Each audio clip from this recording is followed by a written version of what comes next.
Hello everyone, today I'm going to show you just a quick tutorial on how to string up a bead loom. So first we're going to need some strong string. You'll need whatever beads you're using to actually make the bracelet.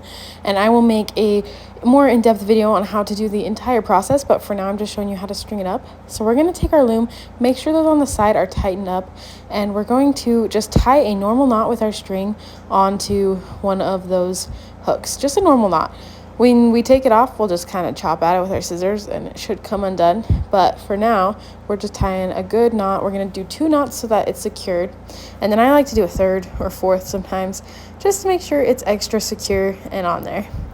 Then we're going to take our string. I'm not cutting it yet because I don't know what length I'll need. But I am going to pull it across the loom and try to make sure that it's straight, that it's aligned on the same notches on each side of the loom.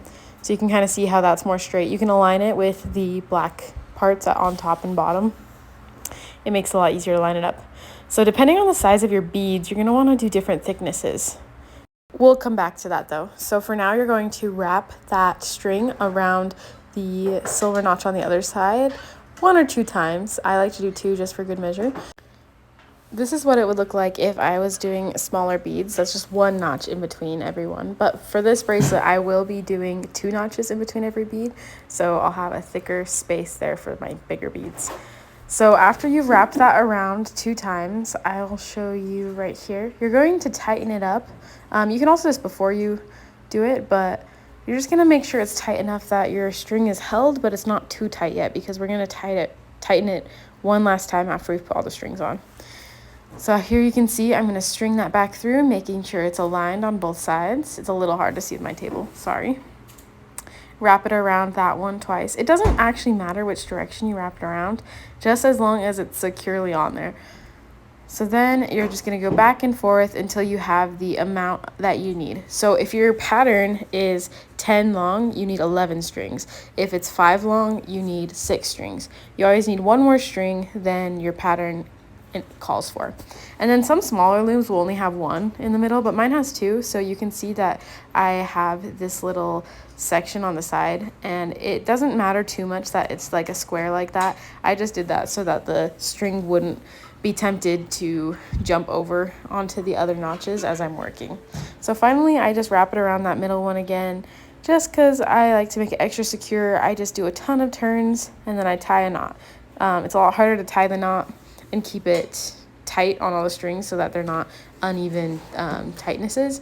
So that's why you saw me wrap it around a bunch before I actually tie the official knot.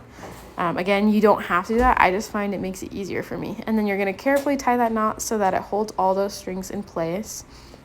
Because once we do that, we are going to tighten it up a little bit more and then you will be ready to go. So if you're having struggles setting up the actual loom, I can make a short on that if you guys want, but to loosen or tighten these brown things, you should just have to turn the notch on the side and then hold it as you tighten it. And we're going to want to do it as tight as we can without putting too much strain on the loom. As you can see on mine, the bottom is a little bit bent, this part right here. And so I just want to make it so it's a little bit bent, but not too bad. And then in order to start your bracelet, this is where we'll end this video, but I'll make another video talking about the entire process of doing a loom bracelet. You're going to tie a knot with whatever string you're going to be using to string your beads on. And I just do a double or triple knot onto our first string. And that will start us off for a good bracelet. But that is how you string up your loom for loom beaded bracelets. Thank you so much for watching, and I will link that next video when I post it.